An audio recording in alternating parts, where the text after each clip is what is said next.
I pledge allegiance to the flag of the United States of America and to the republic for which it stands, one nation, under God, indivisible, with liberty and justice for all. Welcome to Ozark City Hall. We're glad you're here for the Board of Aldermen meeting and engaging with your elected officials. Listening to perspectives of city residents, business owners, and other community members helps our elected leaders make more informed decisions. Before the meeting begins, let's review our rules of order. These ensure the meeting is orderly and efficient while allowing everyone who would like to speak an opportunity to do so. There are two opportunities for you to speak: during the agenda's scheduled visitor and guest portion of the meeting and during public discussion of new bills and resolutions. During the agenda's scheduled visitor and guest portion, anyone who signed up at the city clerk's office before 5 p.m. the Wednesday before the meeting can speak to aldermen about the topic they specified. Now, in the public discussion of new bills and resolutions, that allows you to give comments for aldermen to consider before they make a decision. Anytime anyone is speaking, the following rules apply. First, only one person should speak at a time. Please be respectful of the person speaking and hold your comments until it's your turn. Second, anyone speaking must do so from the podium and speak into the microphone. Third, you must first provide your name and address in writing to the city clerk before beginning your comments. These forms are provided near the entrance. You also must state your name and address to the Board of Aldermen using the podium microphone. Fourth, all comments should be addressed to the mayor and aldermen. Finally, all speakers have 5 minutes. A digital timer will show you the countdown. The light will change from green to flashing yellow when 2 minutes are left. It will stay yellow at the 1 minute mark. Your comment time is up when the light turns red. The mayor or alderman may have additional questions for speakers after this time limit. Occasionally, the board will invite someone to make a presentation at the meeting. This is only to give information to the board about a specific topic. These presenters will have no time limit on giving their information. This meeting will be live streamed and recorded with video and audio unless there are technical difficulties. The use of cell phones or other devices is discouraged during the meeting. Please silence your phones right now. Again, thank you for being here and engaging with the City of Ozark. The meeting will begin shortly. Roll call, please. Alderman Aiken? Here. Alderman Campbell? Here. Alderman Galloway? Here. Alderman Metcalf? Here. Alderman Hutchinson? Here. That's out of order. Alderman Snyder? Here. We have 6 aldermen present. We have a quorum. Okay. First item will be regarding the minutes of our previous meetings. We're going to go back to special session of December the 2nd, 2024. Entertain a motion.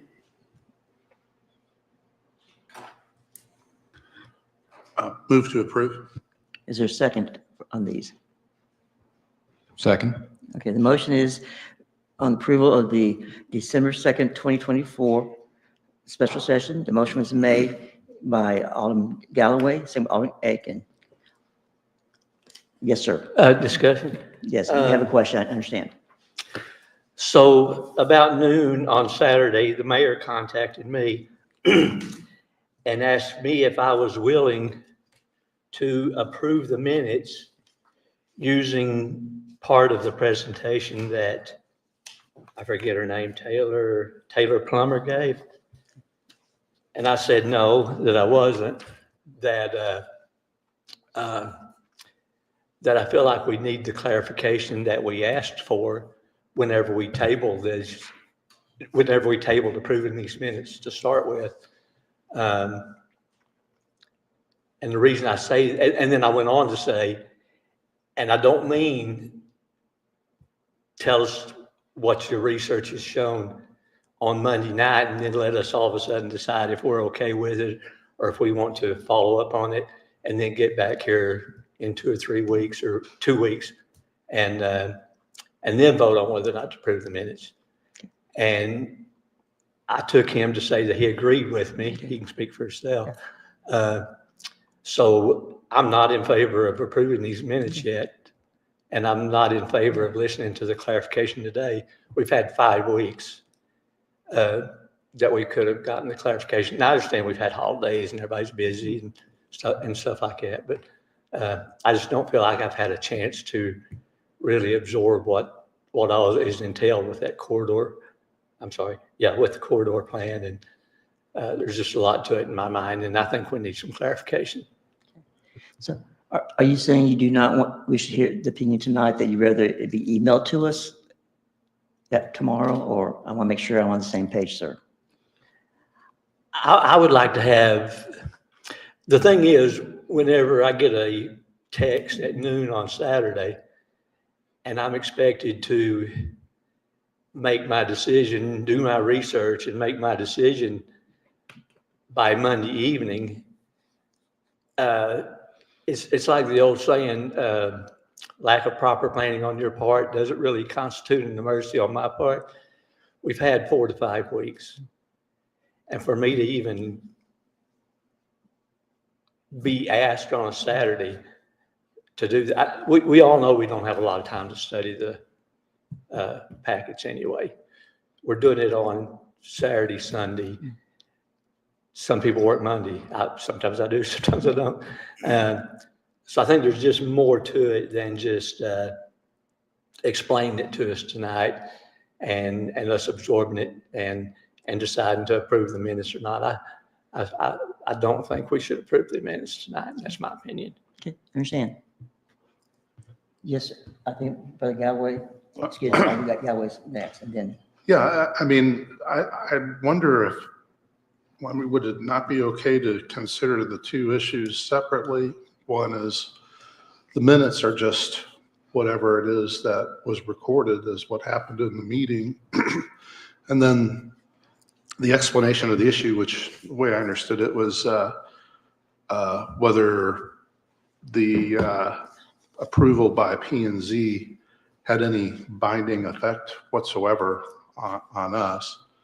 I mean, I'm just wondering if we can just treat them separately, just approve the minutes, and then chips will fall as they may in terms of whether that was an appropriate vote or not, or legally significant. Yes, sir. You know, if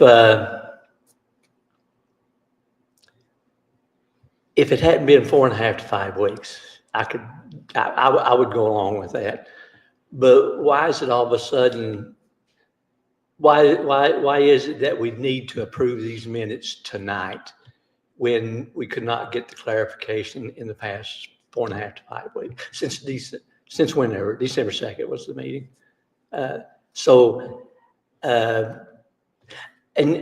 I understand where you're coming from, and I hear what you're saying, and I feel like I have a real good understanding of what Alderman Galloway's saying, but he has his opinion, I have mine, and that's mine. On Galloway. Yeah, I'm looking for a second, not as a sign of disrespect for the opinion that's been presented by Alderman Campbell, that we should have investigated whether P&Z's approval of the corridor study had any legal meaning. I'm curious to know myself. I'm just saying the minutes are simply a record of what happened, and I wasn't part of that communication about, I guess, Saturday or something like that. I'm just saying to answer is just to say, well, we've got the minutes in front of us. If they're accurate, let's vote on them, and then, let's deal with this other issue as soon as we get an opinion, which I'm sure will be forthcoming. That's all. I don't have strong feelings about it otherwise, but I do have a motion. Yes, Campbell. Your motion was seconded. You did get a second. Yeah. I don't know if you saw that or not, but okay. You did get a second. And that's when I asked for the discussion. Yeah. And I waited till after it was seconded, and then that's when I asked for the discussion. Maybe that's where the disconnect is. Yeah. Okay. But anyway, we'll leave it at that, I guess. Can I ask for a clarification from our city attorney?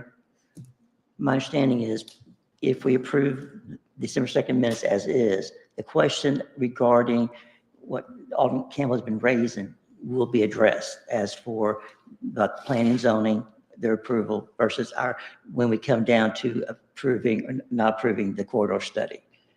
Can that, Can you clarify the position that you're stating will be answered, the question that will be answered? Because I recall there were two questions related to this issue, and I'm unclear on which one you're asking about. well, basically, approving the minutes for December 2nd. And the second one was the question that, Alderman Campbell had raised, as planning and zoning did approve the corridor study. We as a board of aldermen have not approved that yet. That's not been approved by us yet. That's going to be down the road for discussion and voting. So I'm unclear of what your question is. I'm Well, sorry. I guess I'm saying basically I'm saying that we get two different factors here. By approving the minutes, we are not approving the corridor study as a board of aldermen. Is that a correct statement? That's correct. Okay. I believe Alderman. So my question was pretty much like yours. If we should approve these minutes, then resolution 2011 will remain tabled. Is that correct? Yes, that it's still been tabled. Okay. Any other questions? Clarification from the board, please. Yes, No, sir. that was my curiosity, because the minutes are just approving what was actually discussed that evening, and the approval of, or getting an answer for what we all wanted from P&Z. I think that's different. Is that correct? You're concerned about the fact that they may have approved something that we did not? That's what my confusion is, because the minutes are just what we actually discussed that evening, which would be approved here, knowing that, hey, we talked about that, but the answer for planning and zoning is still on the table, Right. because that's still forthcoming. Is that correct? Okay, that's the clarification that I need. Because the resolution regarding the corridor study has been tabled. Yes. And that's not being discussed tonight. Yes, sir, Alderman Campbell. Okay, so the question I answered to the mayor was to the question he asked me. The question he asked me was,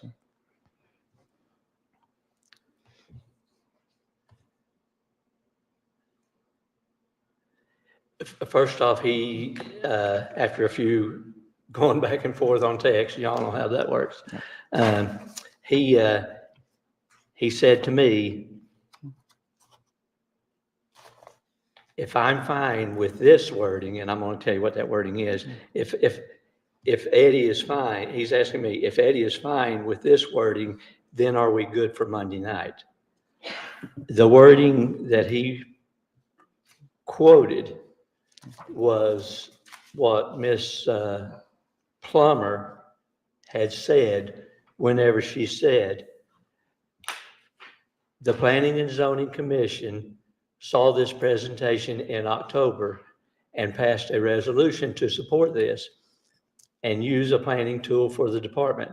It does not replace or complete the comprehensive plan, but is intended to be used hand in hand. And like I say, that's when he said, are you, Eddie, fine with this wording? Then we are good for Monday night. And I said, no. As I recall, these are the presenter's words and not what either resolution states. I've been under the impression that the attorney, that she said she would have to research my question. I don't believe the minutes should be returned to the agenda with any expectation, without a response of the concerns of the aye votes, which was Campbell, Hutchison, Aiken, Snyder. But whenever we had that conversation Saturday, we did not talk about specifically whether or not I was in favor of the minutes. I can't see where the minutes could be approved tonight. His question to me was, if we used her words, which are not part of the resolution that's in the minutes, would I be in favor of moving forward with approving the minutes? And I wanted to be clear that he understood what I was saying whenever I said no. I would not, and gave that explanation. So with that being said, with what's been said here tonight already, I'm okay with taking it. I mean, we need to take the vote. It's been motioned and seconded. We need to take the vote. And I'm okay with taking the vote. I still have maybe a different opinion. I may be on the minority side of that vote, is what I'm saying. Thank you, sir. Yes, Alderman Metcalf. Yes, Mayor. So if I understand Alderman Campbell, is he wanting his question to be included into the minutes that he asked that night? That would be my clarification. No, I think he's wanting the question to be answered and presented to the board to give us time to process it and think about it before we go further with the resolution on the corridor study. Am I saying that correctly? Yes. Okay. Any more discussion regarding the minutes of just approving the minutes for December 2nd? Okay, we had it was first by Alderman Galloway, second by Alderman Aiken. See no more discussion? All in favor to approve the December 2nd special session minutes, do so by show of hands. Anyone disapprove? And there's one. Okay, thank you. Now let's move on to the next session is minutes of December the 16th, the regular meeting. Is there a motion by Alderman? By me first, I guess. Is there any questions? Yes, ma'am. I would like to add on the second page, under the Historic River Districts updates, the last name of the new executive director. It's Diane Richardson, and that last name is missing. Okay. And I think she was introduced by that. Yes. Okay. Okay. So repeat your amendment again, please. To add the last name Richardson on page 2 under the Historic River Districts updates to the new executive director's name. Good. Okay. Okay. Okay. Can I say this? Is anybody in favor of, as this is a friendly amendment? Can I do that? Is that legal? Okay. Is everybody okay if that's a friendly amendment? I'm not seeing no from anyone. Okay. So we've had a friendly amendment adding Richardson's name to Diane. So at this time, any other questions regarding the December 16th minutes? Not seeing any, is there a motion that we approve as amended? I'll make that motion that we approve as amended. Thank you. I second it. Okay, the motion was December 16th, a regular meeting, that the motion minutes have been approved as amended, made by Alderman Hutchinson and second by Alderman Metcalf. All in favor of voting on these minutes for December 16th, do so by show of hands. And that does carry. Now we'll move to December 19th, a special meeting. Any questions regarding these minutes?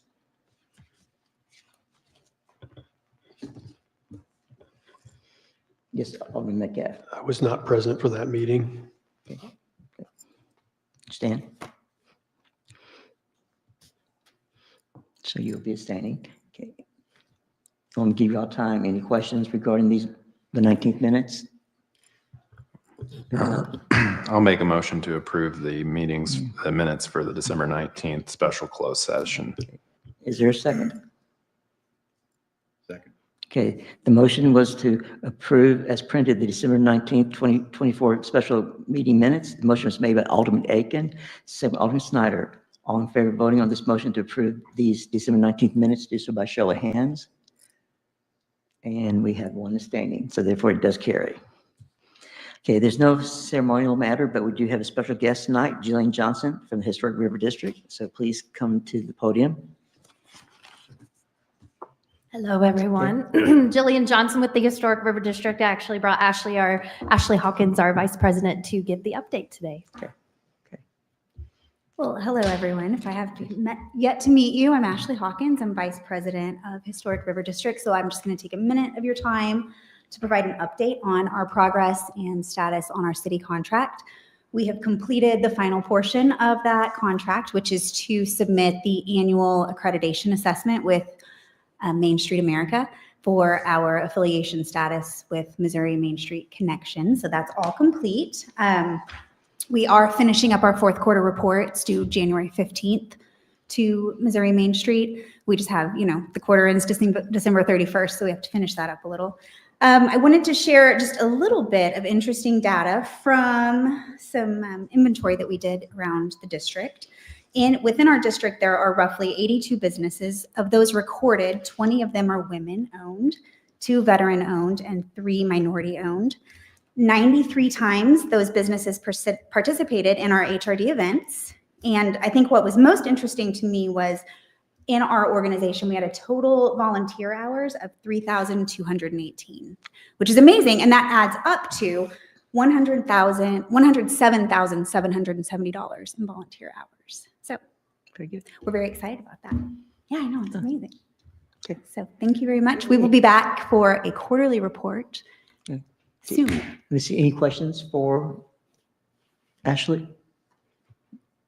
Okay, I'm not seeing. Thank you all for being here tonight. Yeah, Thank thanks you. for having us. Thank you. Okay.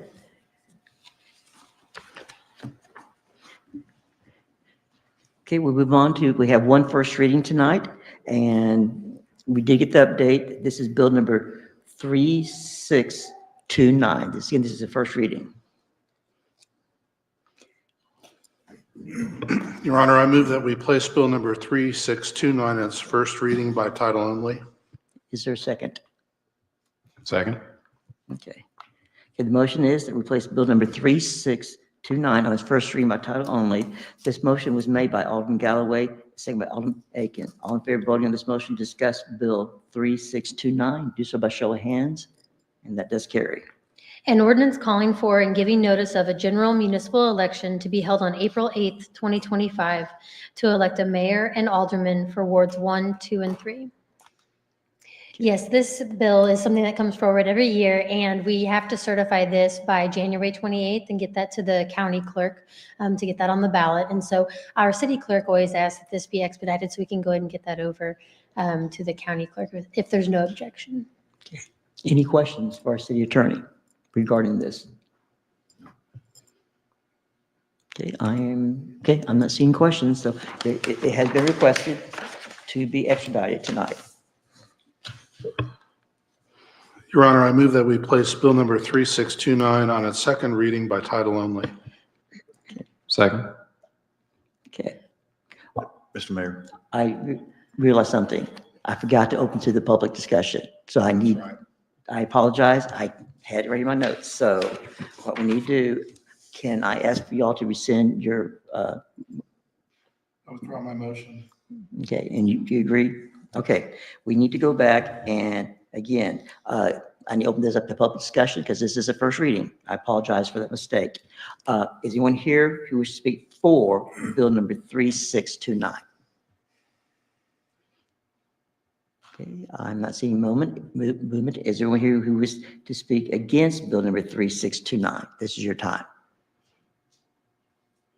Okay, I'm now going to close this to public discussion then. And I saw there's no board response.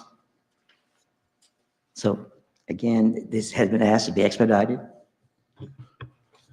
Your Honor, this time for sure. I move that we place bill number 3629 on its second reading by title only. Second by, Second. okay. The motion is to place bill number 3629 on its second reading by title only. The motion was made by Alderman Galloway, second by Alderman Aiken. All in favor of voting on this motion to discuss bill 3629, do so by show of hands. Okay, that does carry. An ordinance calling for and giving notice of a general municipal election to be held on April 8th, 2025, to elect a mayor and aldermen for wards 1, 2, and 3. Okay. Any questions for our city attorney? I'm not seeing any. So, Your Honor, I move that we enact bill number 3629 as ordinance number 25-001. do we have a second? Second. Okay, the motion is to enact bill number 3629 to become ordinance 25-001. The motion was made by Alderman Galloway, second by Alderman Aiken. Roll call, please. Alderman Snyder, Aye. Alderman Galloway, Aye. Alderman Campbell, Aye. Alderman Hutchinson, Aye. Alderman Aiken, Aye. Alderman Metcalf. Aye. We have 6 aye votes, motion carries. Okay, thank you very much. Now we're going to our second readings of these bills, and therefore there will be no public discussion since this is second reading. Our first one we're going to be looking at is Bill number 3619.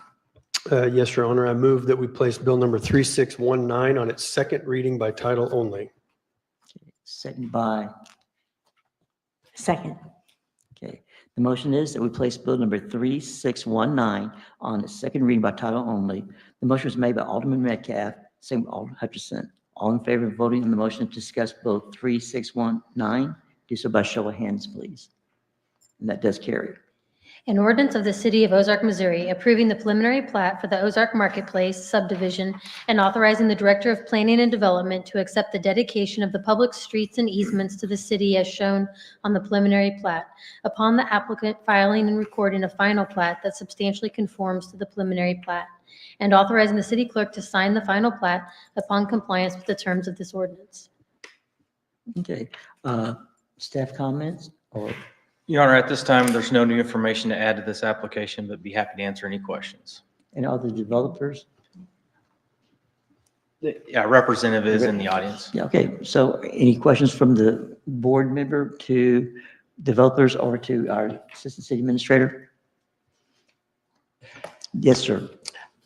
I have a question, and it's probably for the assistant city administrator. The street that's within the development that runs from 17th down to, is that 20th? That'll be the only city street involved. You got MoDOT, and then you got you got Ozark Road District on those two streets, and then you have MoDOT on the on South Street. Yes, that east-west street is Waverly. That will be owned and maintained by the City of Ozark. I believe the extension of 19th would be ours as well, north of the stoplight. Just confirm with our Public Works Director. So that little short extension just north of the stoplight to Waverly would be ours. Oh, I gotcha. So my question is, since we're since we're extending a city street, and we're dumping traffic out onto Ozark Road District, and then ultimately onto South Street, will traffic studies of that traffic dump going on to MoDOT, going on to South Street, and the traffic study to the new city street going on to the two Ozark Road District streets, will both of those entities be doing traffic studies? I don't believe they're doing their own study. However, this study is addressing the traffic going onto those streets. They're reviewing this study as well. So MoDOT and Ozark Special Road District is evaluating the traffic studies for this development.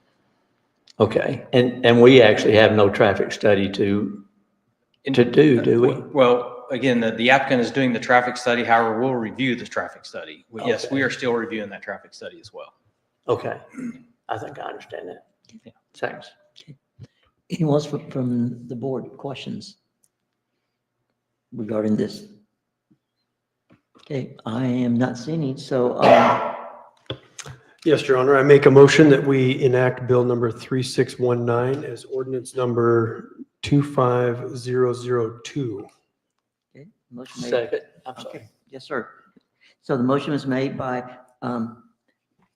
Alderman Metcalf, second by Alderman Campbell, and that we enact Bill 3619 to become ordinance 25-002. Roll call, please. Alderman Galloway, Aye. Alderman Aiken, Aye. Alderman Hutchinson, Aye. Alderman Metcalf, Aye. Alderman Snyder. Aye. Alderman Campbell. Aye. We have 6 aye votes, motion carries. Okay, thank you. Now we'll move on to second reading of Bill number 3620. Yes, Your Honor, I move that we place Bill number 3620 on its second reading by title only. Is there a second? Second. Okay, the motion is to place Bill number 3620 on second reading by title only. The motion was made by Alderman Metcalf, second by Alderman Hutchinson. All in favor of voting on the motion to discuss Bill 3620. Do so by show of hands, and it does carry. An ordinance of the City of Ozark, Missouri, amending the zoning code and official map by changing the zoning classification of certain real property located at 1767 South 15th Avenue. Okay.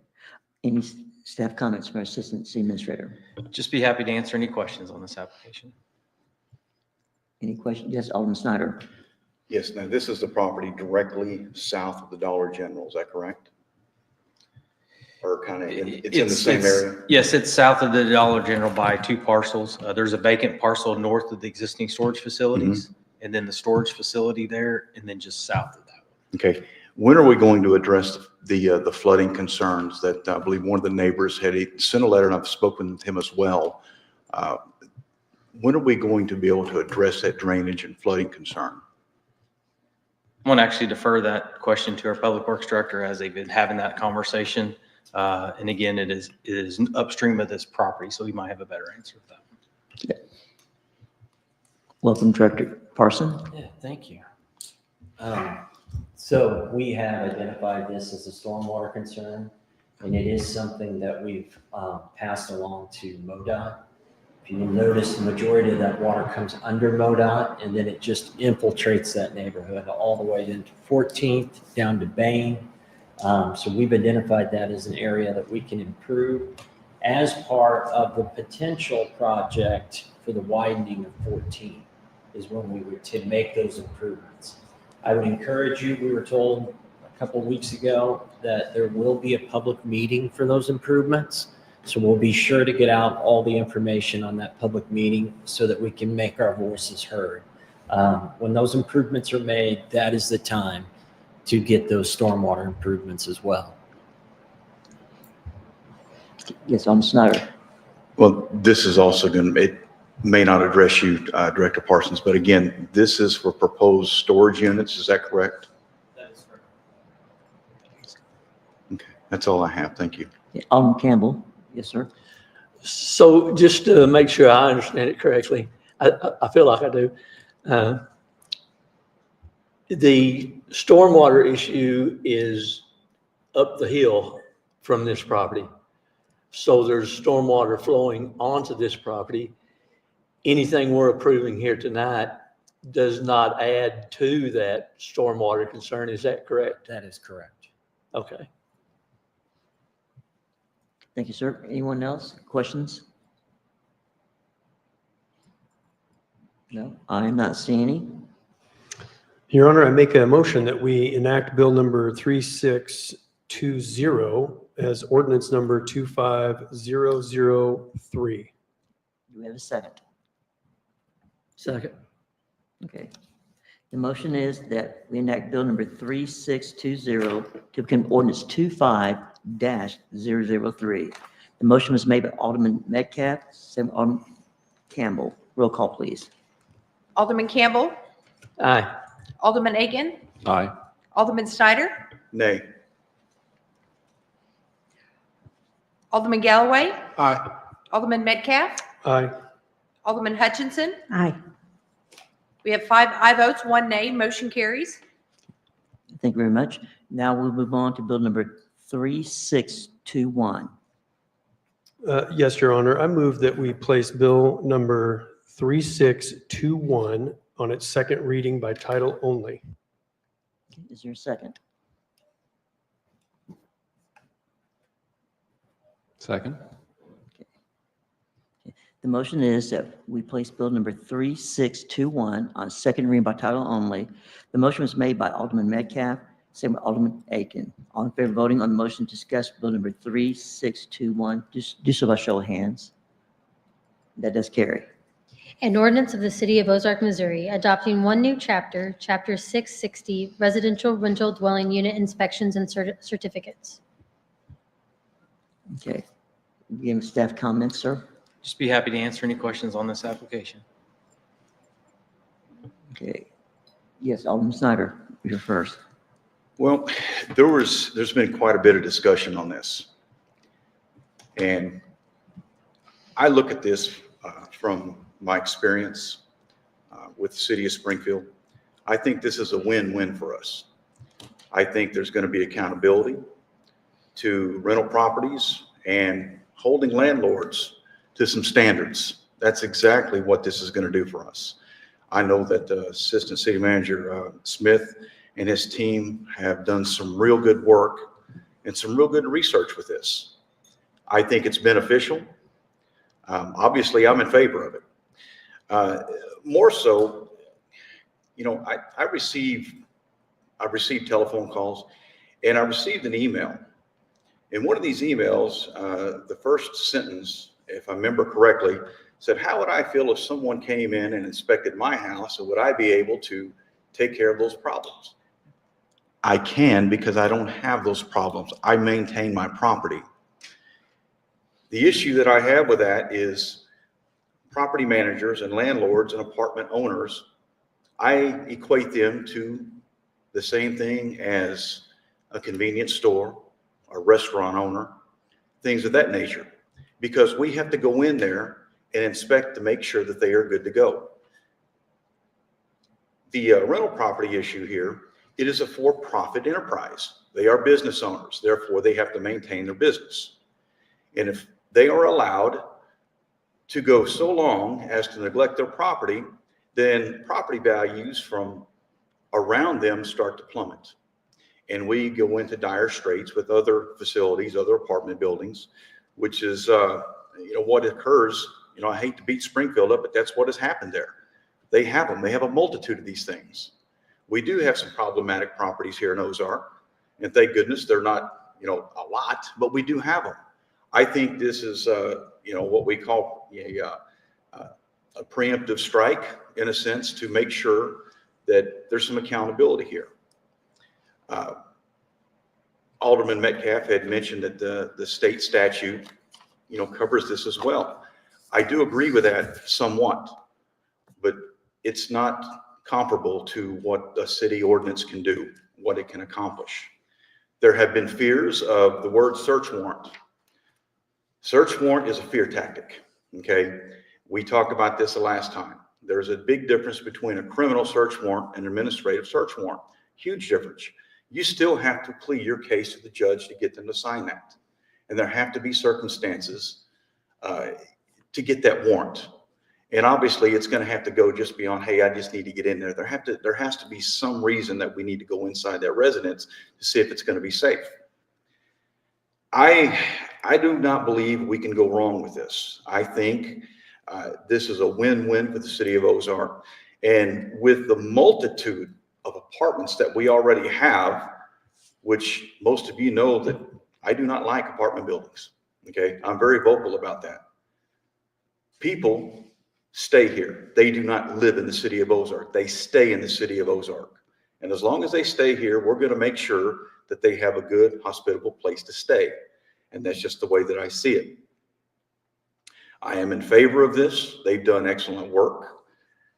We need to stop kicking this can down the road. I believe for the past 6 years, this has been in the talks. Now the talking is over. We need to put this into play. Thank you, sir. Anyone else? Please. Thank you, Your Honor. I just would like to say that I have spent a lot of time on this particular ordinance. And I want to thank everybody for meeting with me, including the city attorney and all the aldermen. Was not able to meet with Alderman Galloway, but everybody else was really gracious and nice, and we had a really good visit. And I want everybody to know that I've learned a lot, and I have changed my 13-page notes and points and arguments probably 6 times from the time I started my research. And I just want to thank everybody for your input and what you had to offer to this ordinance. I did come across this meaning of proactive policing definition, that because I agree with a lot of things that Snyder said, Alderman Snyder, and it was a sentence. I'll read it. It's in a 6-page Alderman Metcalf's argument against the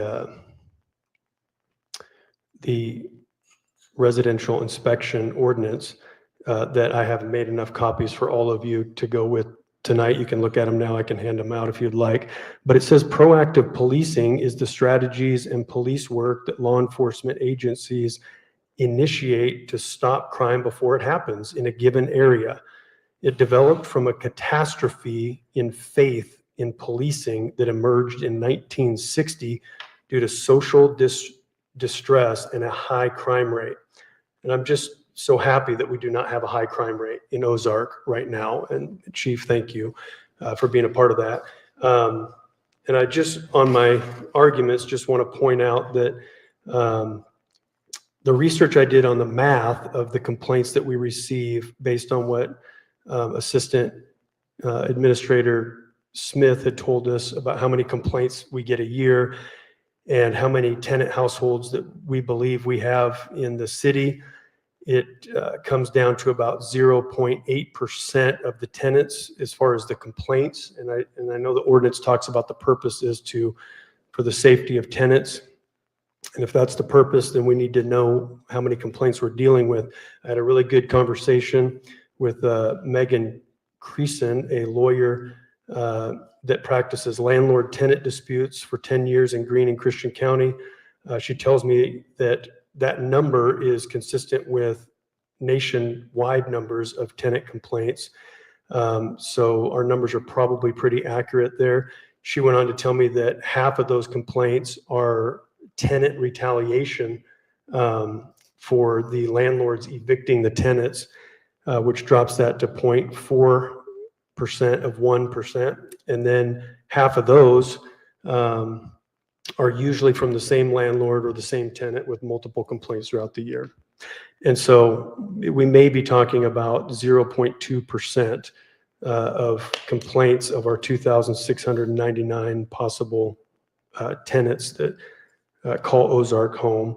And I do know that there are many, many benefits to this ordinance in the future for Ozark.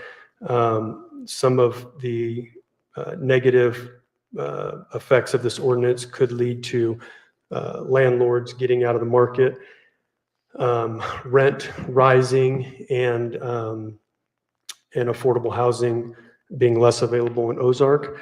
And so I have the Missouri law statute. I've made copies for everybody if they want to read it, that talks about what a tenant can do if they find themselves in a bad circumstance with a landlord that's neglecting their property. So I have that here if anybody's interested in that, and that's what I'll leave it. Thank you, Your Honor. Okay. Alderman Snyder was next. And then, oh, Yeah. okay. My question is for Assistant City Manager Smith. How many folks from these organizations have been involved with you and spoke with you about the process that you developed here? In regards to The landlord management, like the gentleman that spoke with us about 3 weeks ago, how many times have they met with you to come in here and offer a solution or part of the solution? the only times that really they have gotten involved is when we've actually have proposed some language to the elected officials. As we've done research, they haven't been involved with that.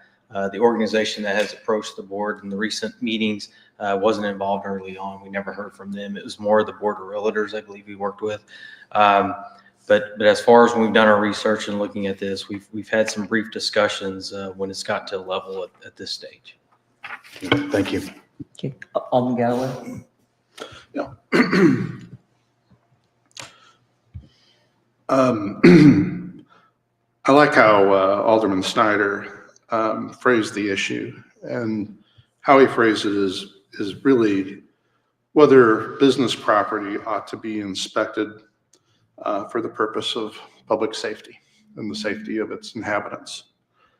And I appreciate what he is essentially saying is we should be treating rental properties like we would treat a restaurant or a retail place. And they should have some minimum level of inspection. And minimum level of inspection is all that this or ordinance offers as proposed. I also want to, I also consider Alderman Snyder's life experience and occupational experience as a Springfield police officer. He's been in the homes in Springfield that are not subject to these kind of ordinances. He's been in them. He has seen what they look like. He has seen children wallow in it. He has seen the depravity, the drug abuse, the crime. He has seen what those kinds of houses will do to a neighborhood and will do to a people.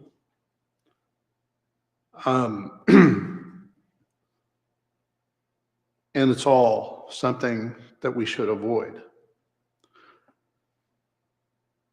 I don't think that we should take for granted our present situation where we don't have slums, because in Ozark, we had slums. We certainly had slums. We had no ordinances that protected us from them. How we got rid of the slums were primarily the main area. It was just catty corner from the sheriff's department, down the road from the police, is how pernicious slums are when you have slum lords, when you have property not subject to inspection. And it was the trailer park over in the LCRA area. Yeah. We had murder, rape, assaults, drug dealing. The chief is nodding his head because he was a police officer here for years and he was involved in the drug enforcement aspect of it too. He's nodding his head. I'm not making this up. We had it here.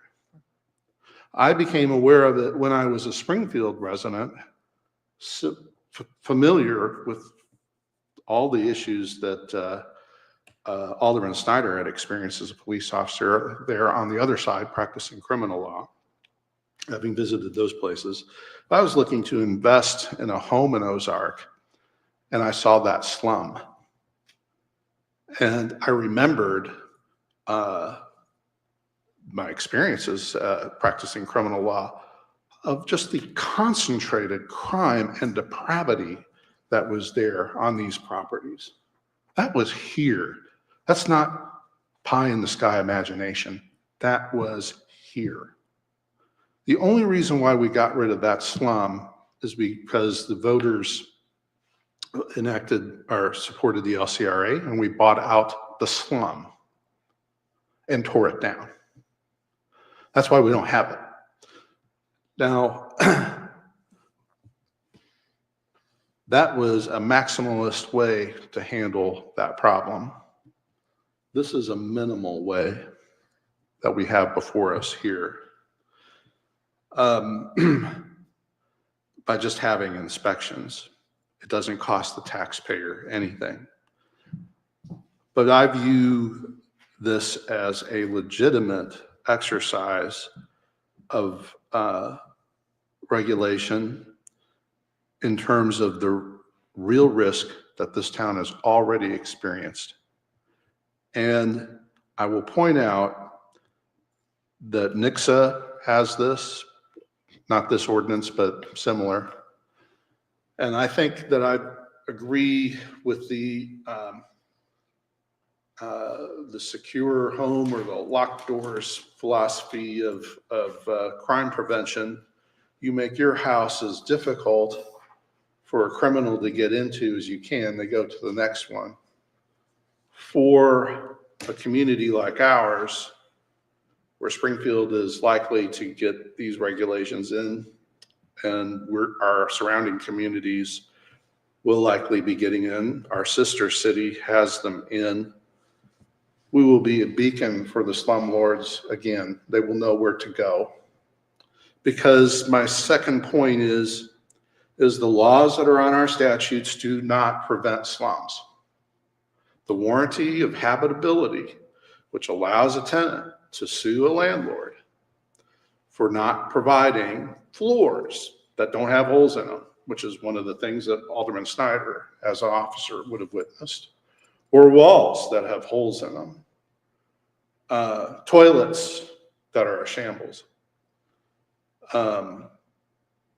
windows that are cardboarded. What he's seen, they all occurred, they all existed while this warranty of habitability existed. Our laws at the state level do not prevent slums. We are left on our own to come up with some way of doing it. Now, my third point is this is a minimal regulation. Every 3 years, a home gets inspected. What is the fee for that single inspection spread out over 3 years? There's not going to be any impact on affordable housing or high rents and so on. You're talking about single dollars more spread out over a 3-year period for the landlord in terms of being compliant with minimal, and I mean minimal, effort. The ordinance itself says minimum and only those things that are necessary. That's the purpose of the ordinance. I mean, the ordinance itself says, don't get crazy. Minimal and necessary. And you look at the checklist that got developed, and it's exactly that. People are entitled to windows. People are entitled to doors. They're entitled to flooring that does not have holes in it and walls. They're entitled to it. So there is not going to be, under this ordinance, any kind of negative impact on business and renters. There will be a positive impact in that those people who run slums, how they make their money. They're usually billionaires and multimillionaires. They have a business model on this. The least amount that they can do. Yeah, come on in and rent from me. I'll tell you what, if you don't mind that your toilet is hanging by one piece of flooring, we'll get that fixed. You'll be fine. Just come on in and move. For a single working mother who's living from paycheck to paycheck, where a flat tire can be the difference between ruin and whatever, it's a good deal, and then they're stuck. And then you have a whole neighborhood of that. And we had it here.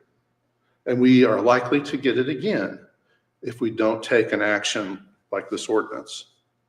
So I appreciate the thoughtful considerations of people who are opposed, but I can say I've been in the same places, some of them, not as frequently, not under the circumstances Alderman Snyder did when I was representing poor people in Springfield, and know what those are.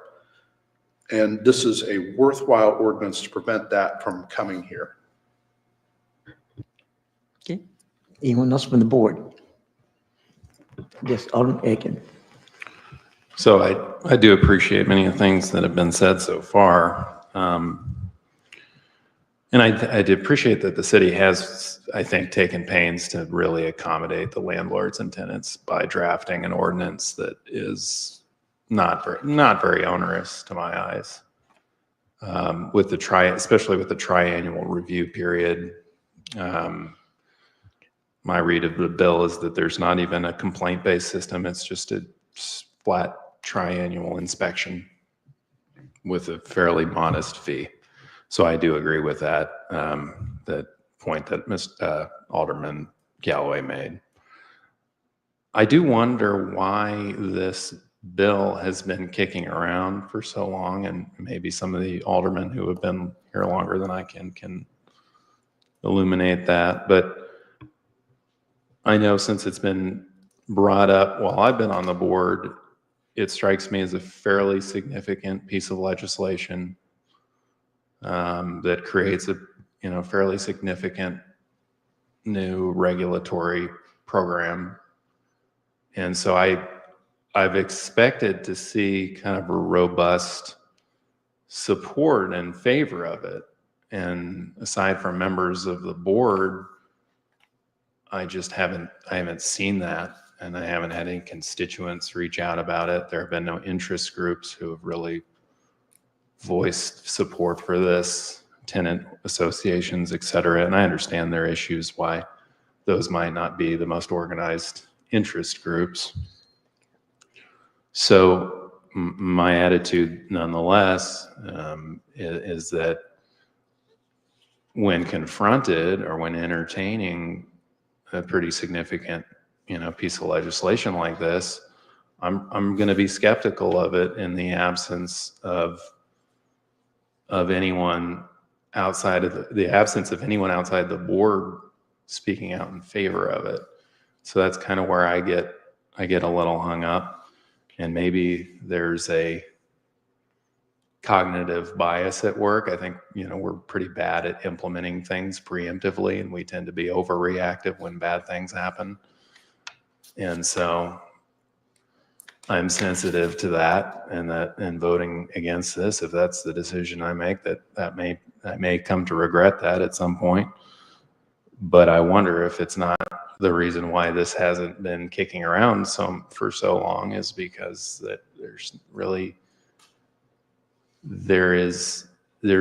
no champion beyond the members of the board who are in support of it. And so if either of the aldermen or any of the other aldermen who are in favor of the bill want to speak to any of those issues, I'd invite them to do so. Alderman Hutchinson, just next. To the comparison with businesses that we inspect, those are public places though, where the public go in, they're not going into someone's home and their living conditions. So I don't think those are two comparable that's not a comparable comparison. But I am a supporter of rental property inspections. I've lived in several communities. We've had rental properties in each of those, and my parents did.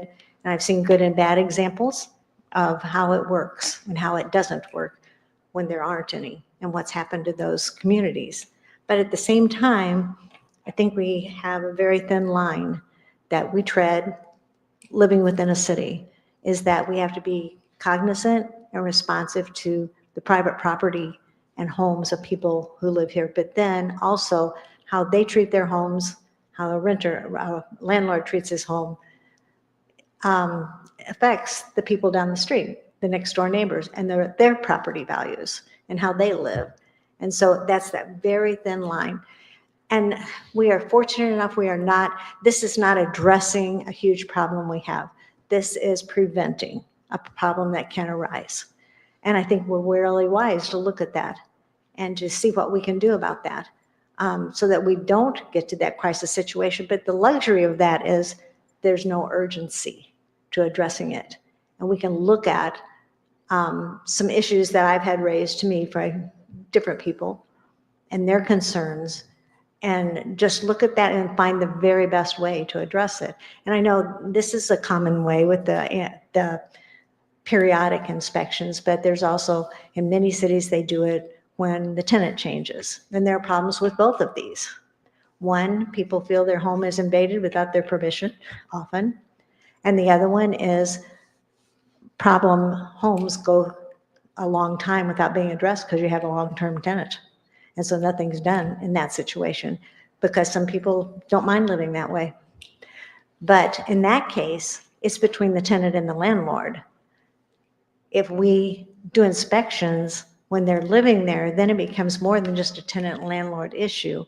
And so what I'm saying is there's positives and negatives to both of those two approaches. Maybe there's another approach I'm not aware of. Those are the two that I found most prominent. But some of the things I don't like about this ordinance is the checklist isn't part of it. And so that could change without our vote. It could be much more constrictive without ever being, we've got a great staff now, but who knows in the future? We're writing laws for the future as well as now. And so we have to be cognizant of that possibility where we don't put restrictions on that. Another one is some of the language I find in it that I can't understand, like on the second page, D, it says residential rental dwelling unit certificates are valid for 3 years unless a violation of the municipal code of the city of Ozark, Missouri occurs or it's otherwise terminated. I don't understand what that means. You know, I just hesitate to give my vote to something where I don't understand everything. And then over on section 660.050, the inspection process, B seems to contradict A. It says the city shall conduct an inspection only with the consent of the owner and if occupied the tenant of the residential rental dwelling unit. And then in B it says, but if they refuse to give that, then we're going to go to court and get the order that we need. So it's not only. Take out the only and it makes more sense. Otherwise, it's just a huge contradiction. Maybe these are nitpicky, but they seem important, at least to me, because we have the time and the luxury to get this the best it can be. And I guess, I think that is everything I wanted to say. Thank you. Okay, Galloway, your light's on. Before I address Alderman Aiken's issue, I had a question for Alderman Hutchinson. What was the phrasing that you didn't understand? Which section was that? The first one was section 660.030D.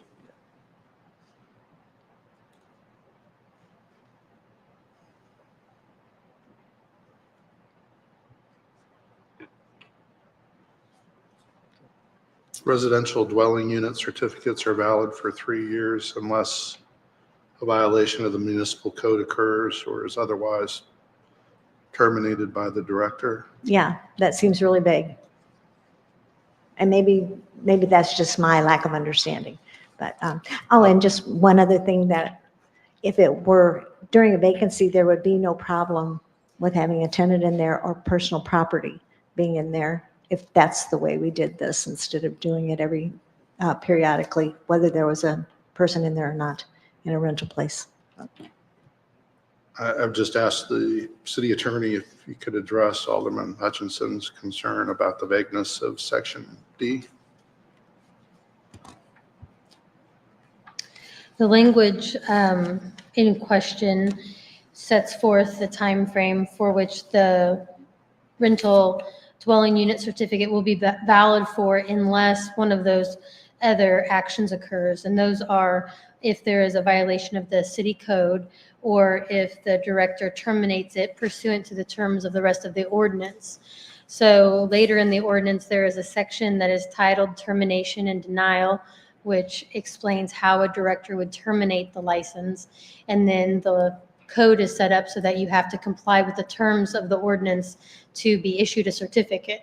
So if it's worded without the other two items that would negate the issuance of the certificate, it just would mean that they are issued a 3-year certificate period. And so there's no mechanism to deny it or terminate it. So it was just referencing those options. Okay. Thank you. So in other words, it's just saying that you get a certificate for 3 years, but if you violate the city code and causes your dwelling unit to be out of compliance, the certificate can be terminated. Correct, as identified later in the ordinance. Yeah, that's at section 660.060. That's related to the termination or denial, yes. Okay. Could you address Alderman Hutchinson's concern about conflicting language and it relates to the administrative search warrant? Yes, there's Missouri case law that addresses this, and that was the reason for this wording. So the city is required to ask for consent of the owner and occupant or person in control of the the unit. And if that consent is denied, then the city has the option of seeking an administrative search warrant. And so the wording is just indicating that the city will be asking for that consent. If it's not given, then the city will seek the administrative search warrant. And the wording comes from the case law that indicated that that was why they upheld another city's ordinance that was being challenged under the same issue. It's to make the ordinance valid if it's challenged. Alderman Aiken, I can express to you what I remember the history of the rental unit and legislation. I think Alderman Snyder had referenced 6 years. I think that's probably accurate. And you have to think of there's different compositions of the board over that period of time. And so I recognize that there are members here that weren't there as that these discussions were had. These discussions were non-legislative meeting discussions. There were several of them. I'm sure Alderman Campbell attended some as well because he's a long-standing member too. And the reason why we didn't take any action, I think for those other boards, although we didn't have the specific legislation before us, there are other boards, the consensus, as I recall it, was, they wanted to see regulation for the reasons that proponents for this ordinance are talking about now. We didn't have any way to execute those ordinances. We didn't have any room. There were no room for inspectors. So you have to add employees. And we have a city hall that is a little under roomed, under square foot is what's needed. So we didn't have a way of executing. We had no physical space. That changed with the remodel to where the planning department has extra space now and room for additional staffing. We came close the year before last, or maybe it was last year, 2024, I can't remember, to moving forward. But the board's concern was, look, if we pass something, we just need to be assured that you have the resources to execute, not flawlessly, but at least not have problems, significant predictable problems. So, we're just asked that some thought be given to what the code ought to look like, and just to make sure that we're up to the task. I think that there were discussions at these other meetings, and I understand, that other board members weren't here, about whether we would use what Alderman Hutchinson was saying, which of the two alternatives, one which is duration based, which is what was proposed, and then the other is, is it linked to a tenant moving in and out of the property?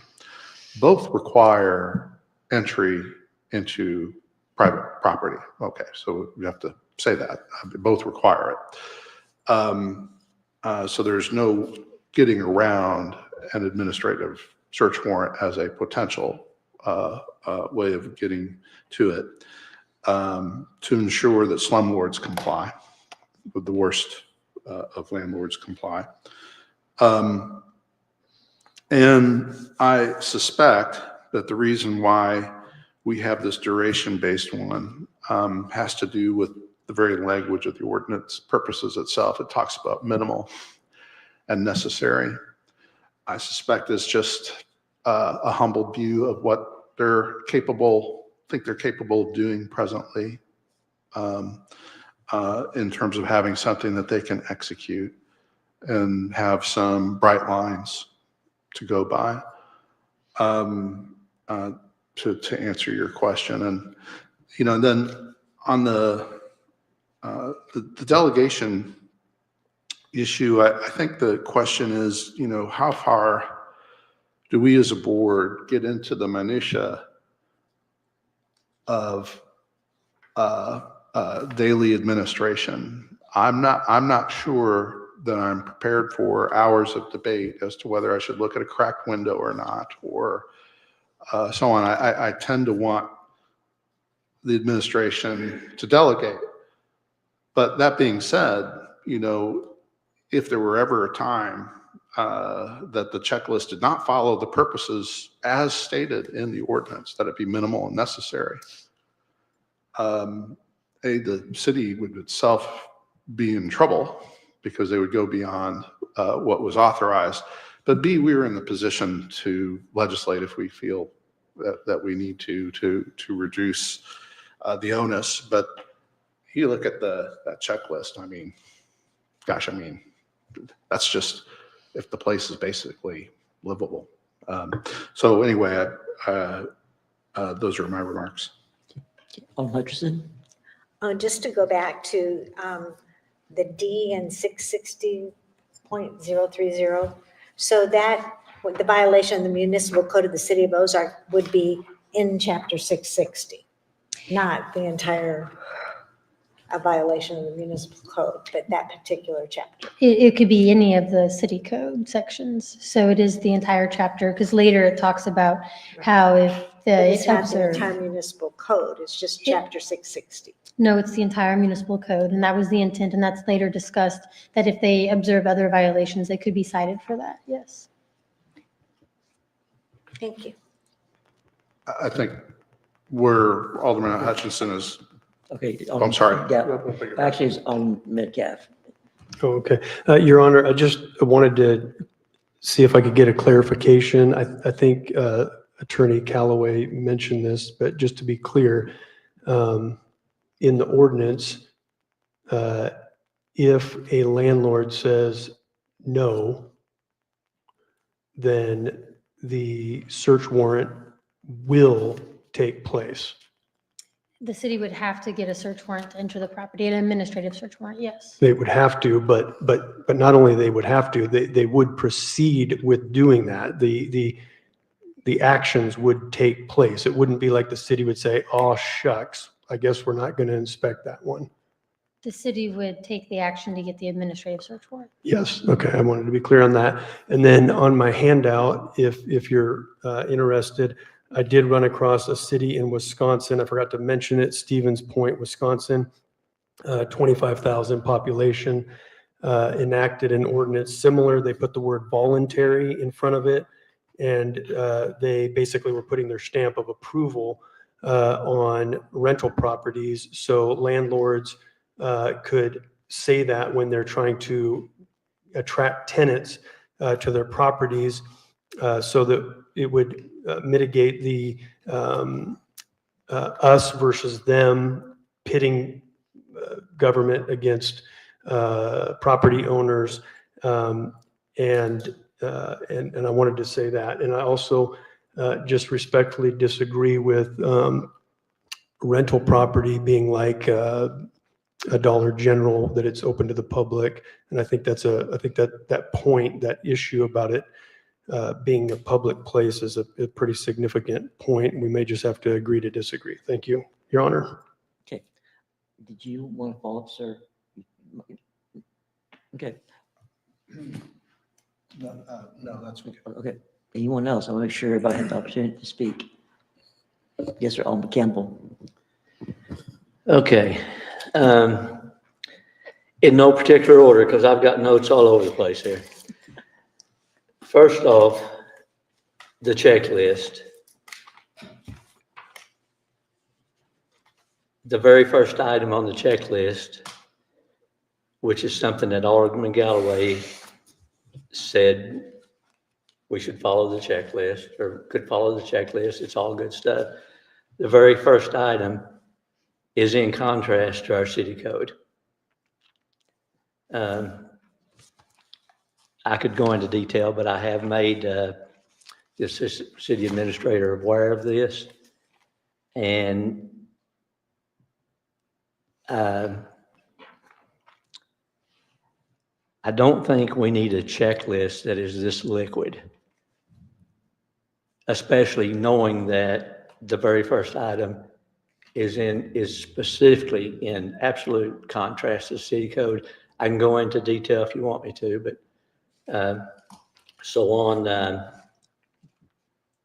allow me just a minute here. Chapter 500. I gotta get my phone open here. And it may take me a while here.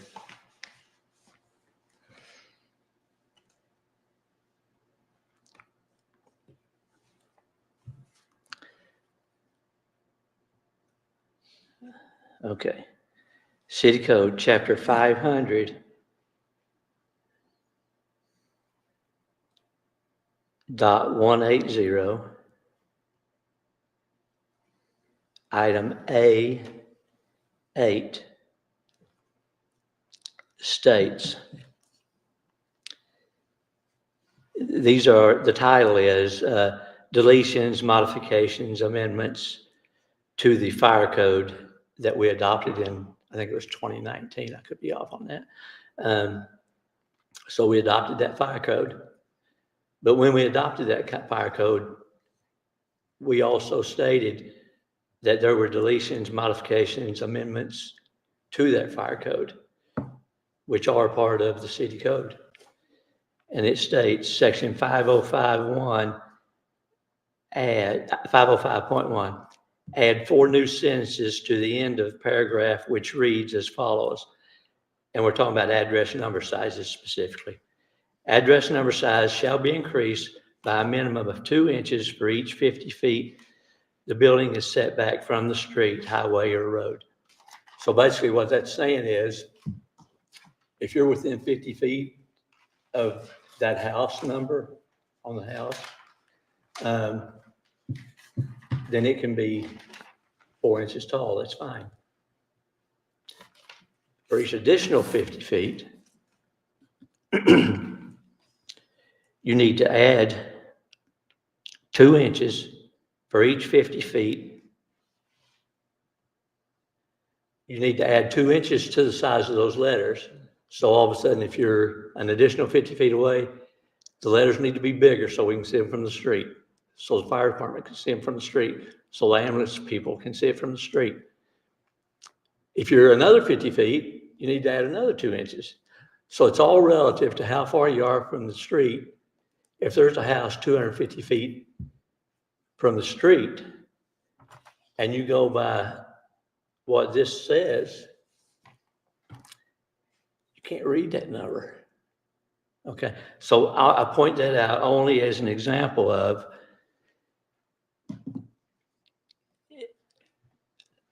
in the strictest sense, these guidelines do not need to be fluid and in contrast to our city ordinance. Maybe these guidelines need to be approved by the Board of Aldermen. Okay. Number 2, I agree with Alderman Snyder and Alderman Galloway on the point they made toward in their comments speaking about landlords. I mean, I understand that part, and if we need to inspect properties between tenants, every time one tenant checks out, gets the water bill out of his name, new tenant coming in, we can watch the water bills and we can figure out when a lot of these rental houses are coming empty. But to go in someone's home that they're living in and do these inspections is, in my opinion, it's government overreach. It's an invasion of privacy of that person's home. Next point is, Well, I'm gonna kind of close. I've got a couple other points, but bottom line is,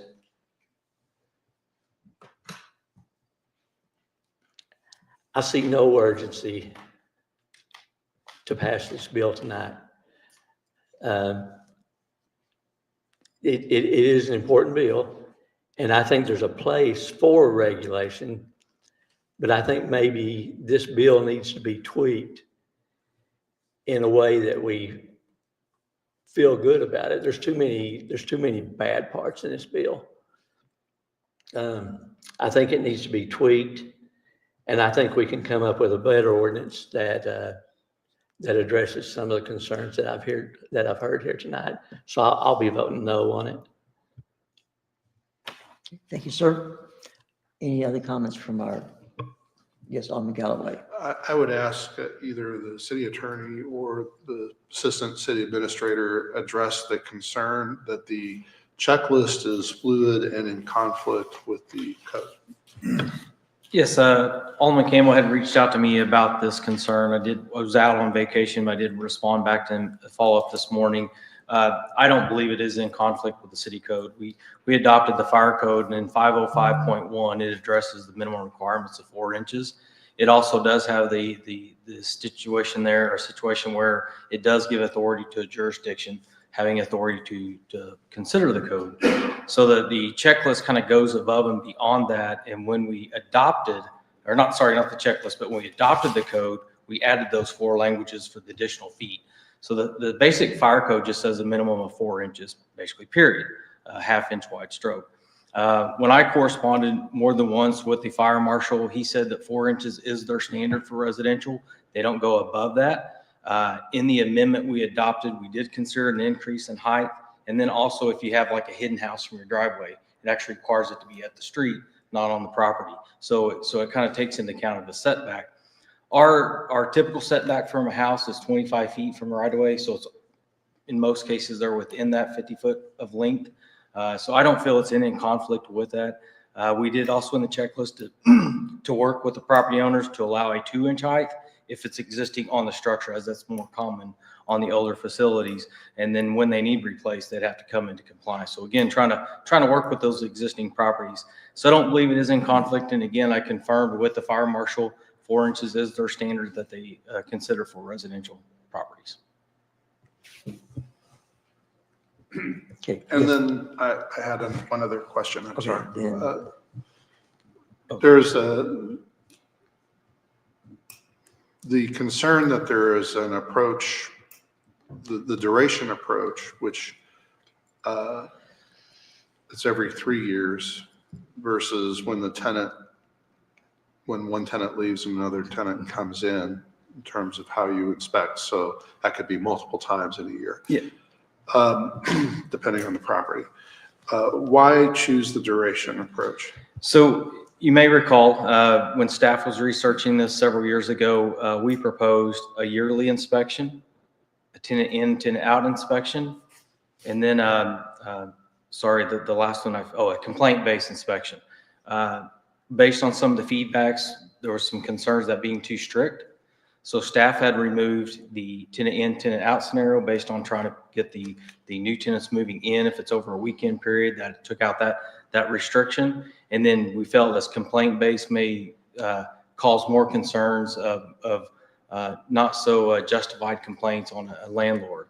So we removed that. And then we took the 1 year and moved to 3 year to, again, try to get more lenience on this ordinance. So we took out those 2 items of a tenant in, tenant out, and a complaint base, and just stuck with the annual of a 3-year annual inspection.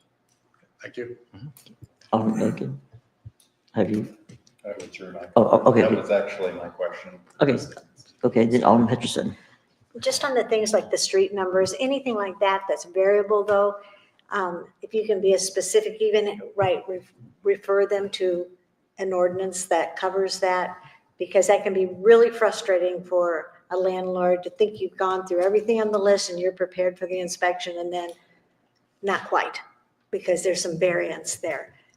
So just if there's anything that's not solidly in place, but there's some variance due to another ordinance or something, specific as you can be is very helpful for a landlord, I think. Alderman Campbell, sir.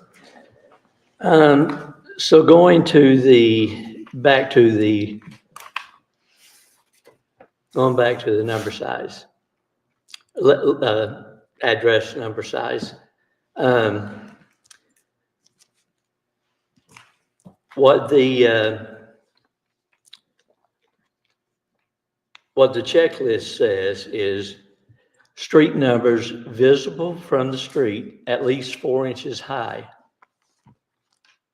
and a 1/2 inch stroke, color, existing 2 inch high with 1/2 inch stroke may remain.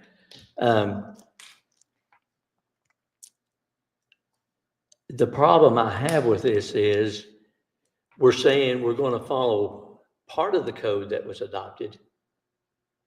Yet, what's the downside of following the entire portion of the code that was adopted on the very same night?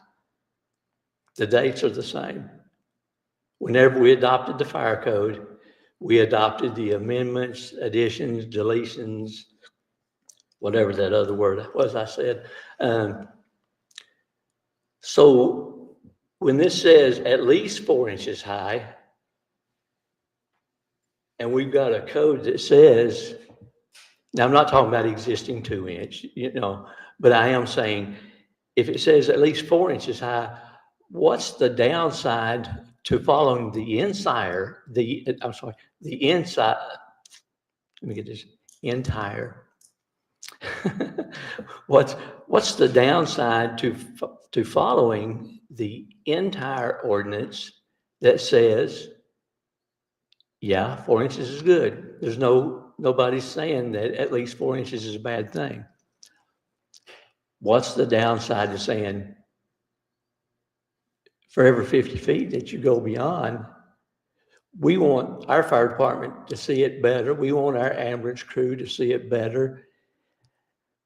It's already adopted in the code. It's an ordinance. What's wrong with saying we want the letters to be bigger? I don't understand that, why you would keep saying, or why anyone would keep saying, this is what the fire marshal said, this is what the fire marshal said, this is what the fire marshal said. Well, the fire marshal said at least 4 inches high. That's fine. No argument there. What's to keep us to say, if it's an extra 50 feet away, we still want to be able to see it. If it's an extra 500 feet away, we still want to be able to see it. We still want our paramedics to see it. So I have a real problem with I'm going to call it a fluid checklist again. But anyway, I have a real problem with that. Okay. Anyone else? I know we've had a lot of discussion on this. Anyone? Yes, sir. I'm sorry. I'd already stated what popped in my head just now. Okay. I'd already stated. Okay, I'm just going to make sure. Alderman Metcalf. Yeah, Your Honor, I make a motion that we adopt bill number 3621 as ordinance number 25004. Second. Okay. The motion is that we adopt bill number 3621 to become ordinance 25-004. The motion is made by Alderman Metcalf, it was seconded by Alderman Campbell. Roll call, please. Alderman Hutchinson, Nay. Alderman Snyder, Aye. Alderman Galloway, Aye. Alderman Campbell, Nay. Alderman Aiken, Nay. Alderman Metcalf. Nay. We have 2 aye votes, 4 nay votes. Motion fails. Okay, thank you very much. Now we're going to move on to bill number 3622. Your Honor, I move that we place bill number 3622 on its second reading by title only. And is there a second? Second. Okay. The motion is that we place bill number 3622 on second reading by title only. The motion was made by Alderman Metcalf, second by Alderman Campbell. All in favor of voting on this motion to discuss bill number 3622, do so by show of hands, please. And that does carry. An ordinance of the City of Ozark, Missouri, adopting one new chapter, Chapter 670, regarding contractors' licenses. Okay, and Assistant City Administrator. Be happy to answer any questions on this bill. Any questions for our Assistant Administrator? Yes, sir. I have Alderman one. Metcalf. So when I first read this ordinance back in April, I had a little allergic reaction to it.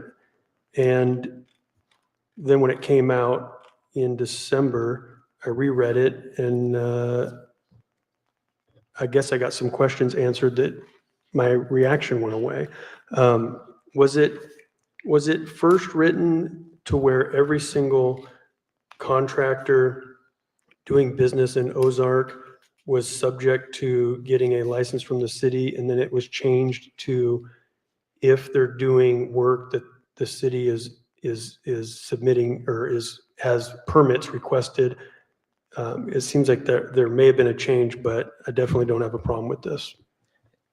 The only changes that I think you may be referencing is early on in some of the draft versions, it was unclear on exactly which contractors would be required to have a license. So when we revised this to actually bring the official draft in front of the board, we did clarify that any contractor that's required to pull a permit in the city would be required to have a license.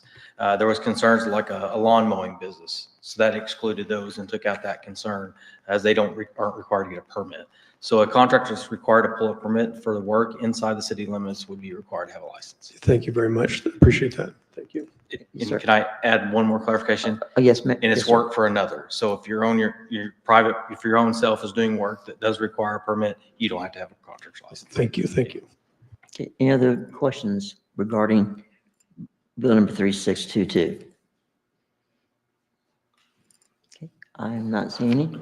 Okay, Your Honor, I make a motion that we adopt bill number 3622 as ordinance number 25004. Okay, is there a second? Second. Okay, thank you, sir. So the question is that bill number 3622 will become ordinance 25-004. The motion was made by Alderman Metcalf, second by Alderman Campbell. Roll call, please. Alderman Aiken, Aye. Alderman Hutchinson, Aye. Alderman Snyder, Aye. Alderman Metcalf, Aye. Alderman Campbell, Aye. Alderman Galloway. Aye. We have 6 aye votes, motion carries. Thank you. Now we're going to move on now to the second reading of bill number 3623. Your Honor, I move that we place bill number 3623 on its second reading by title only. Is there a second? Second. Okay. The motion is that we place bill number 3623 on second reading by title only. This motion was made by Alderman Galloway, second by Alderman Aiken. All in favor of the motion to discuss bill 3623, do so by show of hands. An ordinance of the City Is there of, opposed? oh, sorry. Okay, we had one opposed. Okay. An ordinance of the City of Ozark, Missouri, amending the 2025 fee study to add 5 new fees. Okay. Again, our Assistant City Administrator. Yes, again, be happy to answer any questions on these fees. Okay. Yes, sir. Alderman Campbell.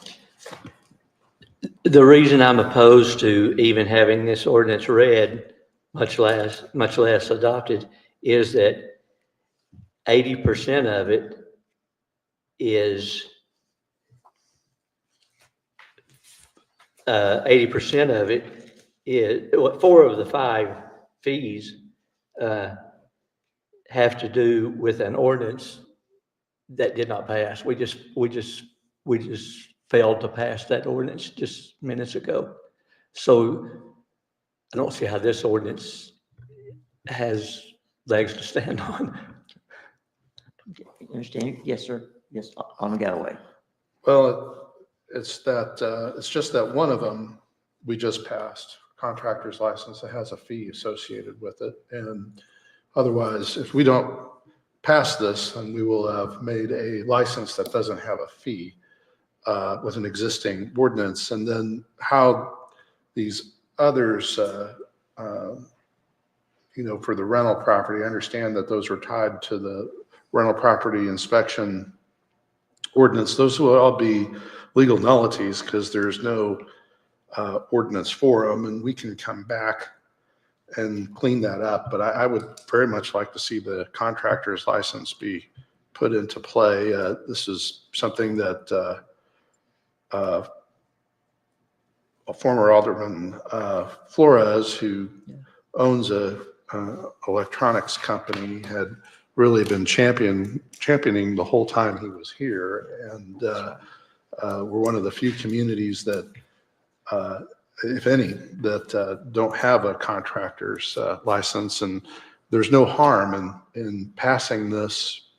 Well, there's benefits to be gained in passing this, and there's no harm in enacting these other things which don't have another ordinance to attach to.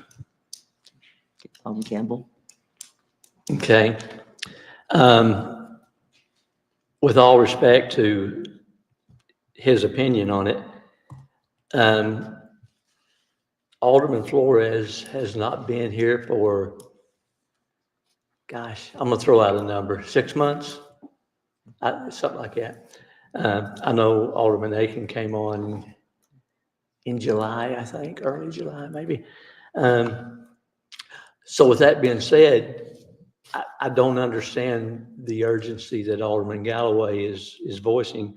I am fine with passing a bill 2 weeks from now that says contractor license, $52. I don't want to pass a bill that says contractor license, $52, rental inspection, this many, rental inspection, this many, rental inspection, this many. I'm not okay with that. I just don't see the urgency. I would also be okay with, if it would be in order, I would be okay with, if we can, and that would be a question for Attorney Callaway, if we can amend it tonight and then vote on what we really want to vote on, I'm okay with that. I'm not arguing the contractor license at all, but I am standing on the 80% of this ordinance that doesn't apply. A question been asked to our city attorney. Can we do an amendment to this? You can make a motion and take a vote on the amendment. That's correct. That would basically strike out those 4 items related to the rental inspection. Okay. Is that something that someone wished to do? Well, I move that we amend bill number 3623, fee study, and that we cross out the fees that have to do with the rental inspection ordinance. Second. Okay. The motion is that we amend bill number 3623, that we would remove the 4 fees related to rental inspection. That motion was made by Alderman Metcalf and seconded by Alderman Campbell. All in favor of this amendment, do so by show of hands. Okay, that does carry. So now we will go back to our original motion with the amendment. Any more discussion on that? That only would pertain then to now the contractor fee. Okay, I'm not seeing any, so.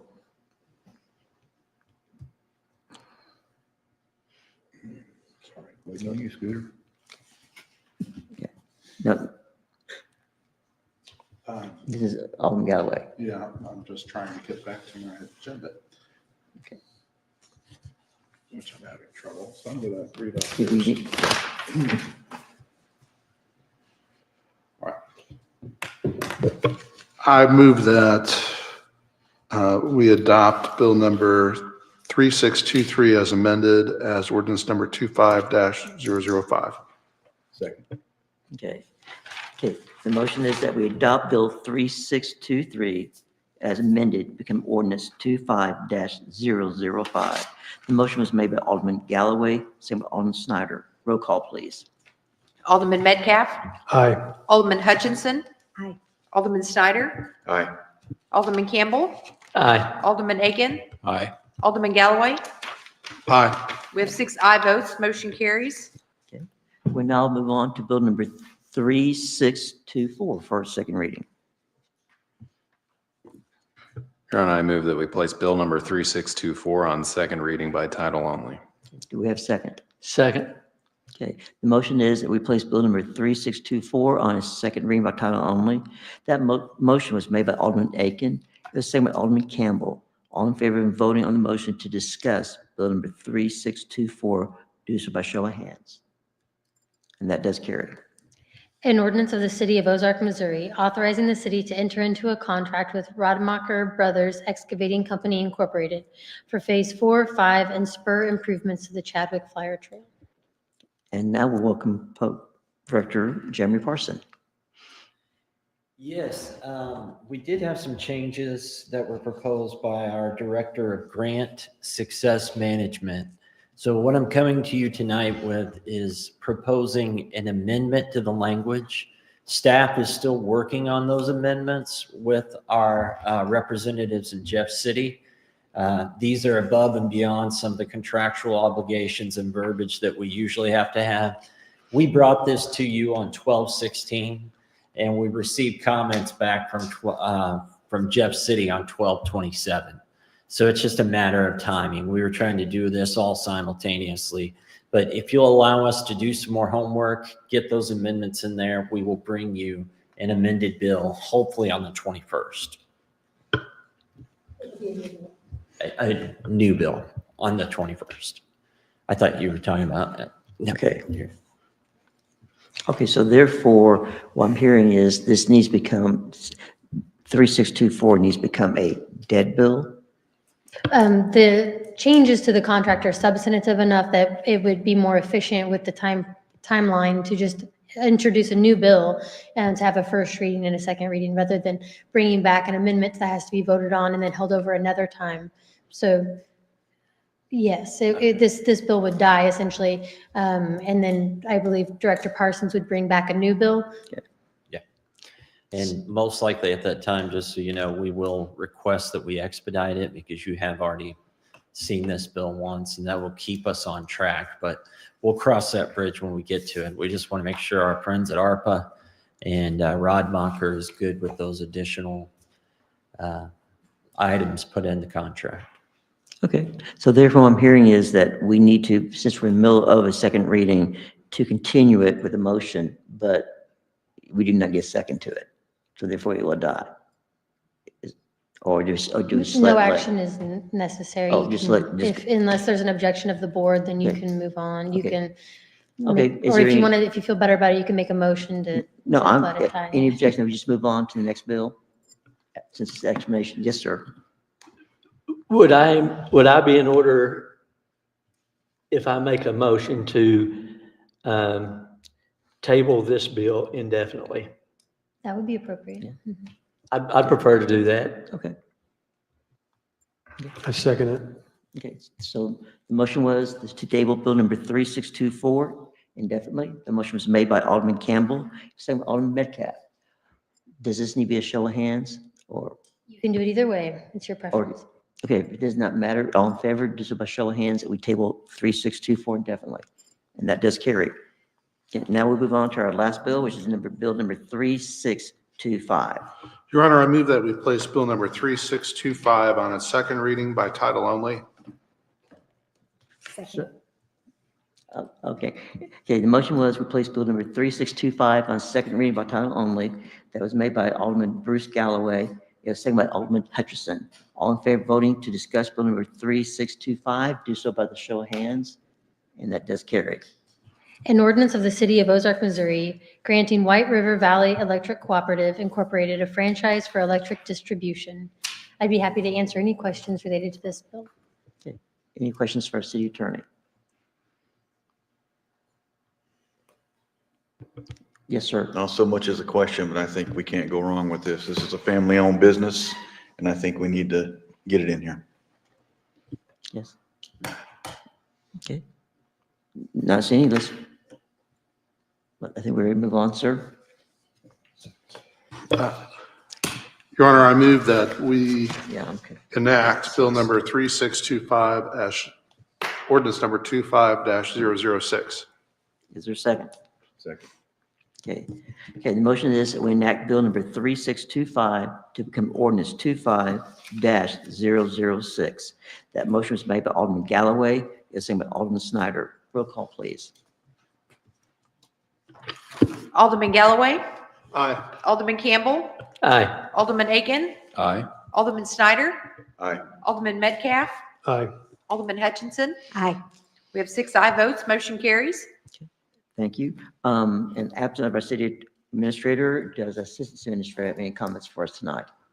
I don't necessarily have any comments for you all tonight. Okay, thank you very much.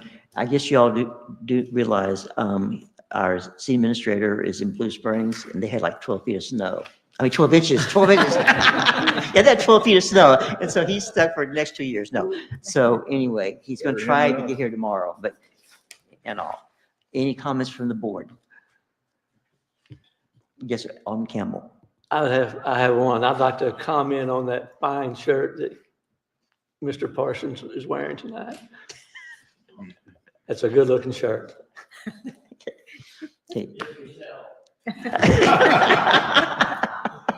Okay, it's for sale. Okay, anyone else? Not entertaining a motion to adjourn? Is there, Motion to adjourn. okay, second? Second.